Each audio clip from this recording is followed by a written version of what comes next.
CM योगी ने दी गोरखपुर को विकास परियोजनाओं की सौगात। 63 परिषदीय विश्वविद्यालयों का होगा कायाकल्प। पूर्वांचल को सपोर्ट कॉम्प्लेक्स की मिली सौगात।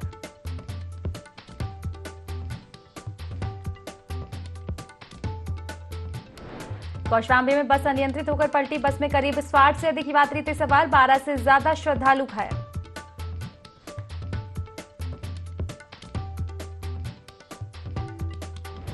लखनऊ में बेकाबू अनियंत्रित ट्रक ने 3 लोगों को रौंदा। पुलिस ने ट्रक चालक को पकड़ा। मामले की जांच जारी।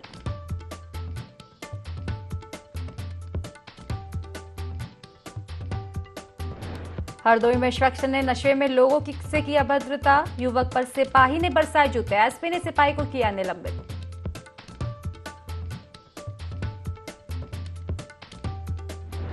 एसटीएफ अधिकारी बनकर ठगी करने वाले 2 लोग गिरफ्तार। गाड़ी पर एसटीएफ लिखकर लोगों को बनाते थे ठगी का शिकार। हथियार, नकली पिस्टल, गाड़ी और मोबाइल बरामद।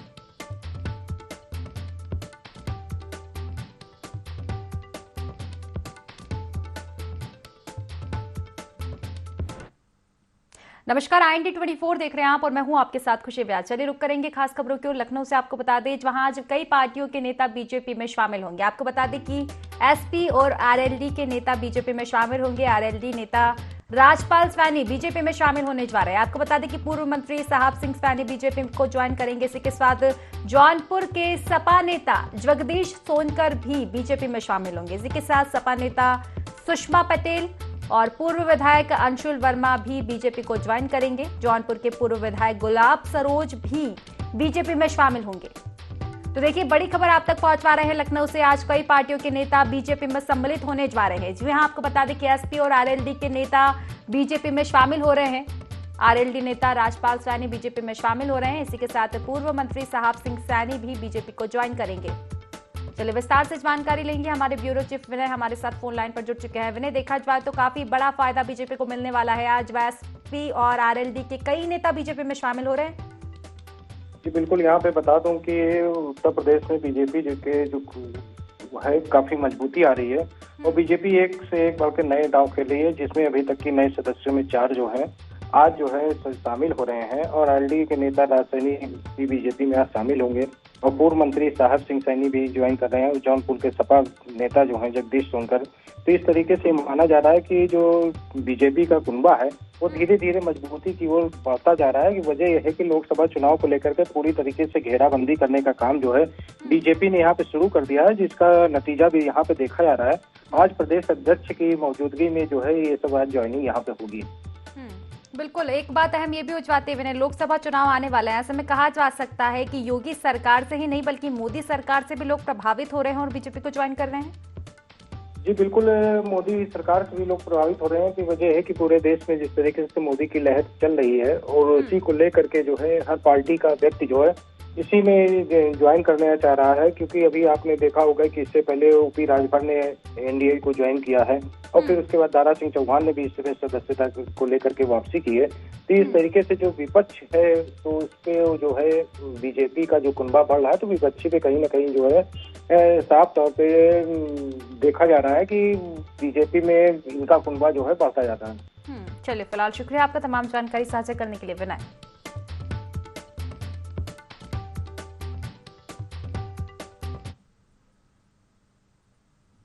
तो देखिए, उत्तर प्रदेश में अब नो पार्किंग जोन में खड़े वाहनों पर कार्यवाही शुरू होने वाली है। क्रेन से गाड़ियां उठाई जाएगी। सप्ताह से जागरूकता अभियान इसको लेकर चलाया जा रहा है। आपको बता दें शहर के 11 नो पार्किंग जोन में अब कार्यवाही की जाएगी। लखनऊ के आपको बता दें कि क्रेन पर लगे सीसीटीवी की मदद से मॉनिटरिंग भी इसकी की जाएगी। जैसे भी उपेंद्र कुमार अग्रवाल के ऑफिस में कंट्रोल रूम बनेगा।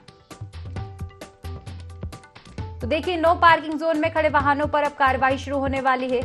लखनऊ से आपको बड़ी खबर बता रहे हैं। क्रेन से गाड़ियों को उठाया जाएगा और इसको लेकर सप्ताह भर से जागरूकता अभियान भी चलाया जा रहा है। आपको बता दें कि शहर के 11 नो पार्किंग जोन में अब कार्यवाही की जाएगी और क्रेन पर लगे सीसीटीवी की मदद से मॉनिटरिंग इसकी की जाएगी और मॉनिटरिंग के माध्यम से जो भी नो पार्किंग जोन में गाड़ियां लगाएगा उन पर कार्यवाही की जाएगी। क्रेन से उनकी गाड़ियां उठाई जाएगी।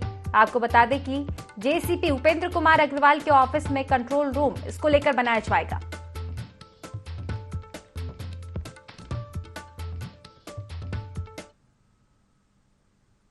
तो चलिए खबर आपको लखनऊ से बता दें, वहां प्रदेश के विकास प्राधिकरणों की बड़ी लापरवाही सामने आई है। सैकड़ों इंजीनियरों को रिटायर करना ही शासन भूल गया। आपको बता दें कि अफसरों की मिलीभगत से नौकरी कर वेतन वृद्धि ले रहे थे। लगातार रिटायर होने के बावजूद जो लोग हैं वो नौकरी कर रहे थे और वेतन वृद्धि का लाभ भी ले रहे थे। बता दें कि शासन ने अब ऐसे इंजीनियरों से रिकवरी करने का आदेश दिया है। लापरवाही से सरकारी खजाने को 100 करोड़ से ज्यादा की चपत हुई है। आपको बता दें कि अपर मुख्य सचिव ने पेंशन से कटौती कर वसूली का आदेश अब दिया है। प्रत्येक इंजीनियर को 20 से 30 लाख से अधिक का भुगतान करना होगा। एलडीए में भी 20 से अधिक इंजीनियर काम कर रहे हैं। तो देखिए, देखा जाए तो काफी बड़ी लापरवाही सामने आई है विकास प्राधिकरणों की, क्योंकि सैकड़ों इंजीनियर रिटायरिंग के बाद भी जॉब कर रहे थे। लगातार उन्हें वेतन वृद्धि का लाभ दिया जा रहा था और देखा जाए तो वेतन उनको दिया जा रहा था। तो ऐसे में बताया जा रहा है 100 करोड़ से अधिक का नुकसान इसको लेकर सरकार को हुआ है और अब इसको लेकर आदेश भी जारी किया गया है कि मुख्य सचिव ने पेंशन से कटौती कर वसूली का आदेश अब उन्होंने दिया है कि प्रत्येक इंजीनियर को 20 से 30 लाख से अधिक का भुगतान करना होगा। पेंशन के जरिए कटौती करके नुकसान की भरपाई की जाएगी।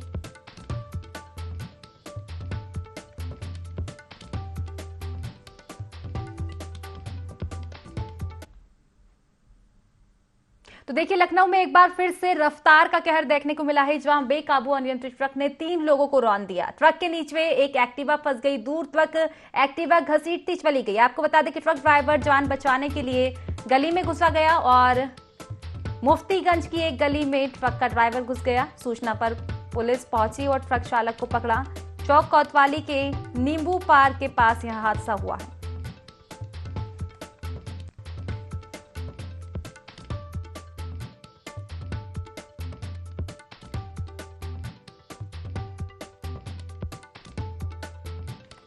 तो देखिए, बेकाबू अनियंत्रित ट्रक ने 3 लोगों को रौंदा है। तस्वीरें इसके सामने आई हैं, आप देख सकते हैं। काफी तेज रफ्तार में ट्रक था और इसके बाद आपको बता दें कि जो ट्रक चालक था मौके से फरार हो गया।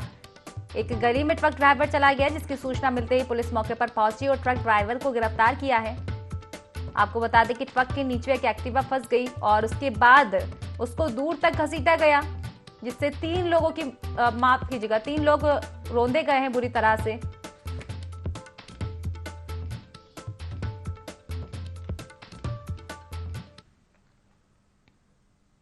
मेरठ से आपको खबर बता दें, वहां सरेआम 2 युवकों की गोली मारकर हत्या की गई है। बाइक सवार बदमाशों ने गोली मारकर हत्या की वारदात को अंजाम दिया। पेट और सिर में गोलियां बरसाई गई है। आपको बता दें कि फायरिंग के बाद बदमाश मौके से फरार हो गए। इसके बाद सूचना मिलते ही पुलिस मौके पर पहुंची है और जांच पड़ताल जारी है। थाना हस्तिनापुर के मखदूमपुर की ये पूरी घटना हम आपको बता रहे हैं।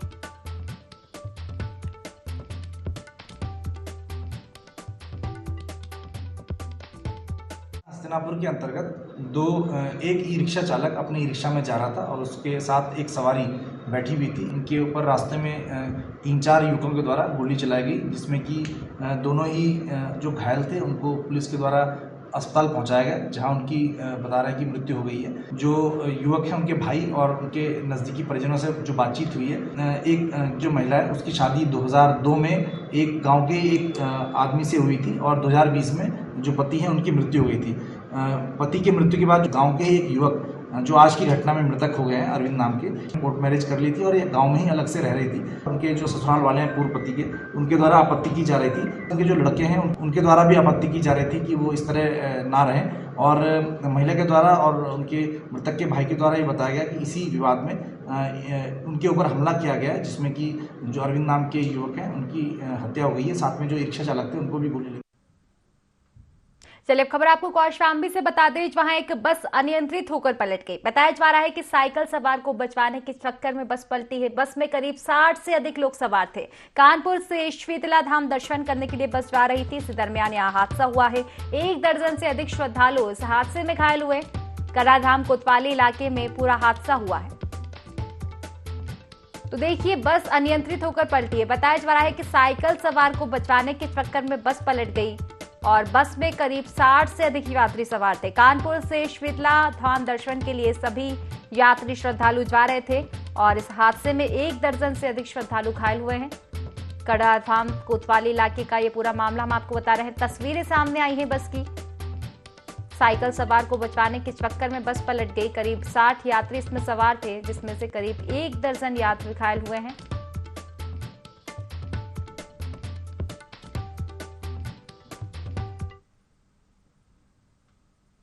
चलिए बुलंदशहर से आपको खबर बता दें, वहां सीमा हैदर मामले में 2 लोग अब हिरासत में आए हैं। अहमदगढ़ में दोनों जन सेवा केंद्र चलाते थे। आपको बता दें कि पुष्पेंद्र और पवन को अपने साथ ले गए थे यूपी एटीएस, और सीमा सचिन के दस्तावेजों में छेड़छाड़ का आरोप इन पर है। सचिन अपने मामा की मदद से जन सेवा केंद्र पहुंचा था। सचिन का मामा अहमदगढ़ के गंगाबास का निवासी है। तो देखिए, सीमा हैदर जो मामला, इसमें लगातार जांच पड़ताल जारी है और इसको लेकर एक नया खुलासा हुआ है। 2 लोग हिरासत में लिए गए हैं। बताया जा रहा है कि अहमदगढ़ में दोनों जन सेवा केंद्र चलाते थे। पुष्पेंद्र और पवन को एटीएस की टीम अपने साथ ले गई है पूछताछ के लिए। सीमा सचिन के दस्तावेजों में छेड़छाड़ का आरोप इन दोनों पर लगा हुआ है। आपको बता दें कि सचिन अपने मामा की मदद से जन सेवा केंद्र पहुंचा था और सचिन का मामा अहमदगढ़ के गंगाबास का निवासी बताया जा रहा है।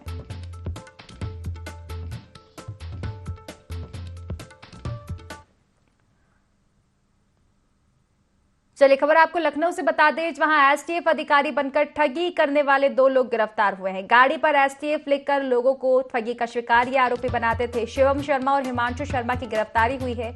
आपको बता दें कि इनके कब्जे से हथियार, नकली पिस्टल, गाड़ी और मोबाइल फोन भी बरामद किया गया है। तो देखिए, बड़ी कार्रवाई की गई है लखनऊ में। एसटीएफ अधिकारी बनकर ठगी करने वाले 2 लोगों को गिरफ्तार किया गया है। बताया जा रहा है कि गाड़ी पर एसटीएफ लिखकर ये लोगों को ठगी का शिकार बनाते थे। शिवम शर्मा, हिमांशु शर्मा दोनों ही आरोपियों की गिरफ्तारी हुई है और इनके कब्जे से हथियार, नकली पिस्टल, गाड़ी और मोबाइल फोन बरामद किए गए हैं। तो देखिए, ठग जो है अलग अलग तरीके से ठगी की वारदातों को अंजाम दे रहे हैं। ऑनलाइन ठगी के मामले भी सामने आते हैं। अब कुछ नई कड़ी सामने आई है, वहां 2 आरोपी एसटीएफ अधिकारी बनकर लोगों के साथ ठगी कर रहे थे। अपनी गाड़ी पर एसटीएफ लिखकर ये ठगी को अंजाम दे रहे थे। सूचना मिलते ही पुलिस ने कार्रवाई की है और दोनों ही आरोपियों को गिरफ्तार किया है।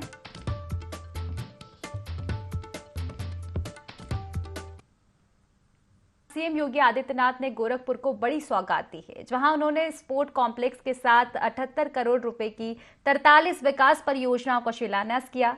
समारोह का आयोजन भाटी विहार नगर क्षेत्र में हुआ। बता दें कि विकास परियोजनाओं में 68.11 करोड़ रुपए की जीडीए की 5 और 9.69 करोड़ रुपए की जिला नगरीय विकास अभिकरण डूडवा की 38 परियोजनाएं शामिल है। इस समारोह में सीएम योगी के साथ सांसद रवि किशन शुक्ल विधायक मौजूद रहे।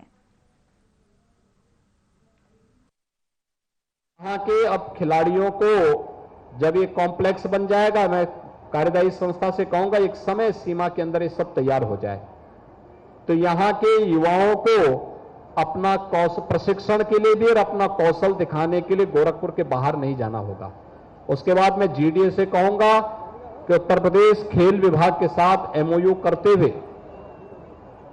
अच्छे कोचेज हम स्पोर्ट्स से यहां उपलब्ध करवाएंगे और यहां के खिलाड़ियों का प्रशिक्षण भी हो और फिर वे गोरखपुर की तरफ से और यहां जीडीए की तरफ से वे लोग खेलें, अच्छा रहेगा। उनको हर प्रकार का प्रोत्साहन दिया जाएगा।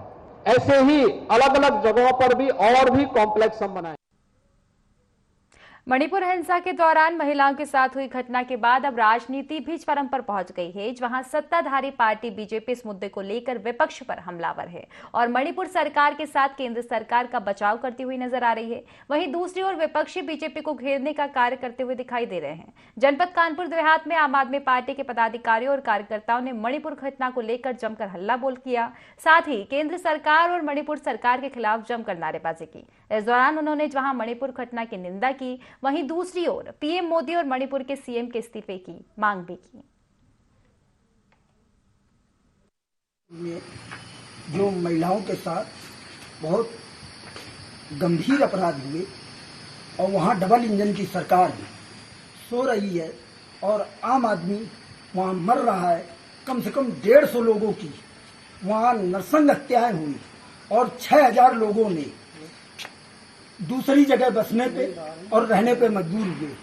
आज मणिपुर की ऐसे हालात हैं कि पूरे देश की जनता देख रही है और इस जघन्य अपराध को देख के खून के आंसू रो रहे।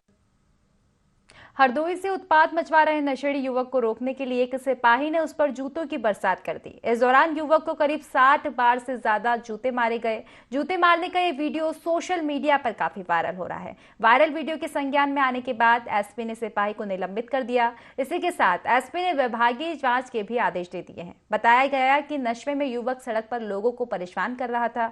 वह जबरन दुकान पर घुस रहा था। सिपाही ने युवक को रोकने की कोशिश की। आरोप है कि नशे में युवक ने सिपाही पर हमला करने की भी कोशिश की और विवाद बढ़ गया।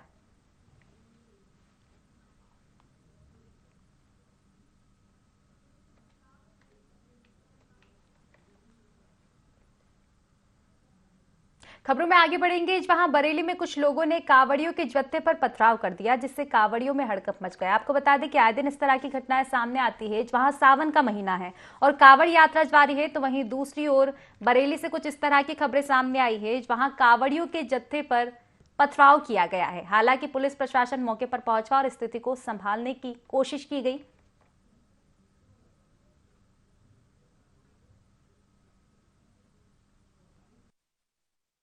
निकल रहा था और एक धार्मिक स्थल के पास से गुजरा तो वहाँ पे कुछ फेंकने को लेकर के विवाद की स्थिति उत्पन्न हो गई, जिसमें थोड़ा 40-50 मीटर दूर आगे जाने पे कुछ लोगों ने 10-20 पत्थर फेंके।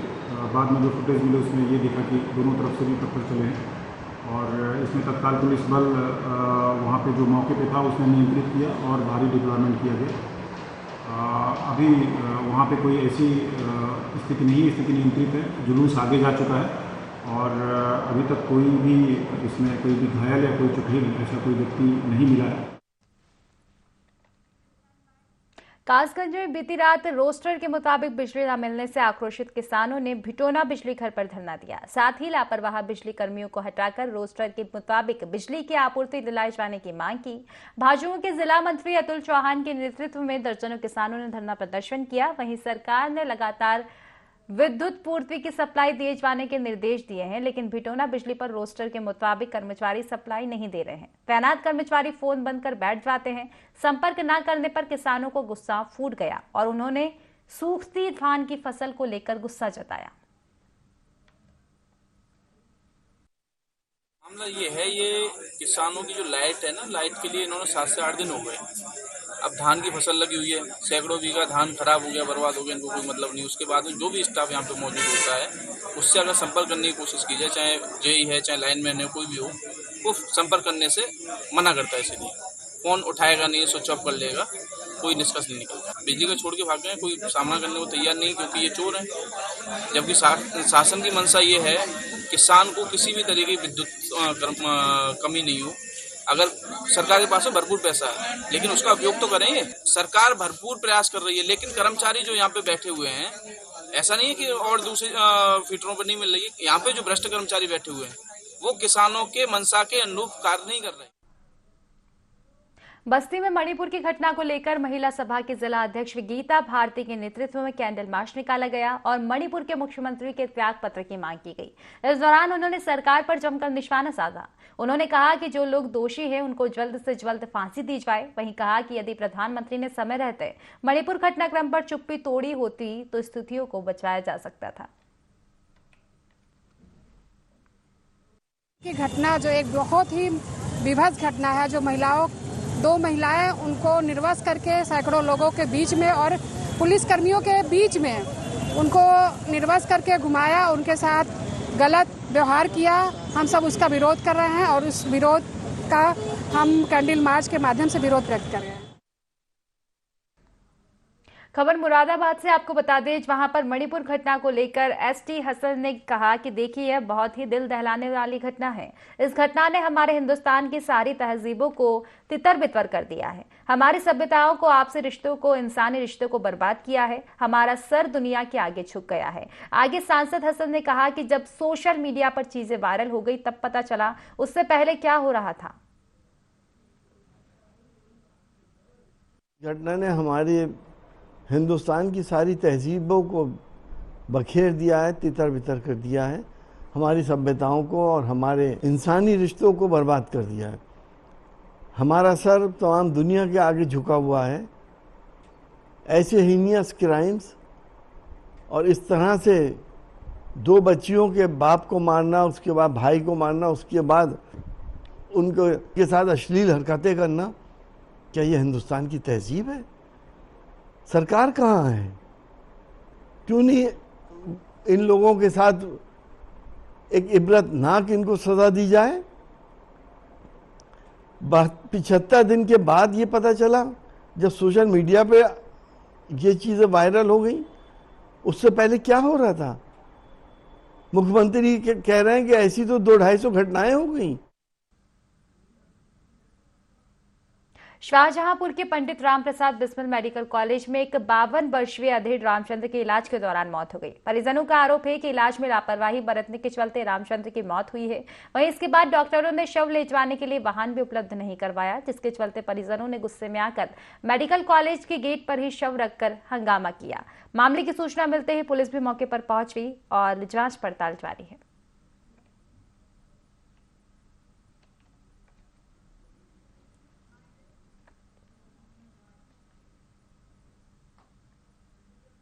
बिजनौर के बढ़ापुर इलाके में पुलिस की गाड़ी पलट गई, जिसमें 5 पुलिसकर्मी घायल हुए। दरअसल पुलिस की 2 गाड़ियां दबिश देने के लिए जा रही थी, तभी एक इस्लामाबाद के पास गड्ढे में जा गिरी।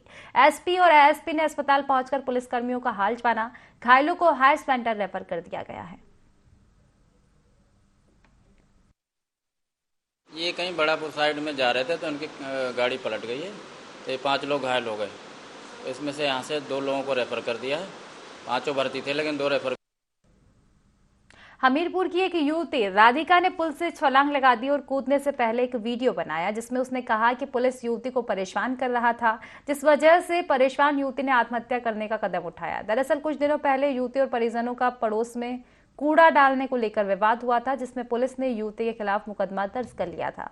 परिजनों का कहना है कि मुकदमे से परेशान होकर युवती ने आत्महत्या का कदम उठाया। फिलहाल मामले में पुलिस अधीक्षक ने क्षेत्र के चौकी प्रभारी एक आरक्षी को सस्पेंड कर दिया है। मामले की जांच अपर पुलिस अधीक्षक को सौंपी गई है।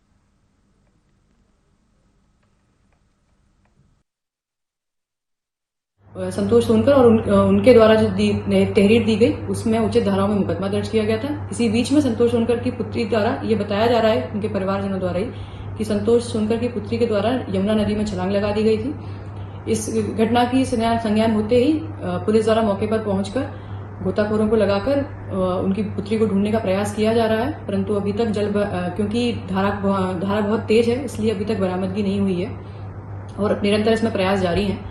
इस पूरे प्रकरण में एक वीडियो वायरल हुआ है, जिसमें कि पुलिस पर यह आरोप लगाए हैं कि कार्रवाई न किए जाने की वजह से वो आत्महत्या कर रही हैं। इस वीडियो का संज्ञान लेते हुए उस एरिया के चौकी प्रभारी और उसके साथ जो बीट आरक्षी हैं उनको तत्काल प्रभाव से सस्पेंड कर दिया गया है और पूरे प्रकरण की जांच अपर पुलिस अधीक्षक हमीरपुर को दे दी गई है। 3 दिवस में उनके द्वारा रिपोर्ट प्रेषित कर जो भी दोषी होंगे उनके खिलाफ कार्रवाई की। कौशाम्बी के निजी अस्पताल में गर्भवती महिला की मौत का मामला अब तूल पकड़ता जा रहा है। बता दें कि सिराथू से विधायक पल्लवी पटेल अपने समर्थकों के साथ एसपी कार्यालय पहुंची और अस्पताल को सीज करने की मांग की। दरअसल अस्पताल प्रबंधन की शिकायत पर पुलिस पीड़ित परिवार के खिलाफ कार्रवाई कर रहा है, जिसने गर्भवती महिला की मौत पर अस्पताल में हंगामा किया था। विधायक ने कहा कि पुलिस पर जिन परिजनों और ग्रामीणों का उत्पीड़न कर रही है, उन्होंने पुलिस पर गांव में दबिश देने और घंटों थाने में बैठकर परेशान करने का आरोप लगाया है।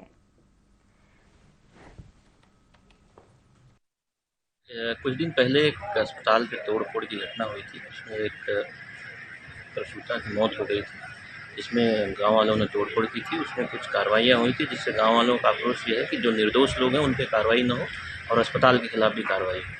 इस पर दोनों तरफ से मुकदमा पंजीकृत है। सीएमओ अपनी जांच कर रहे हैं, जो सत्यता होगी उस पर।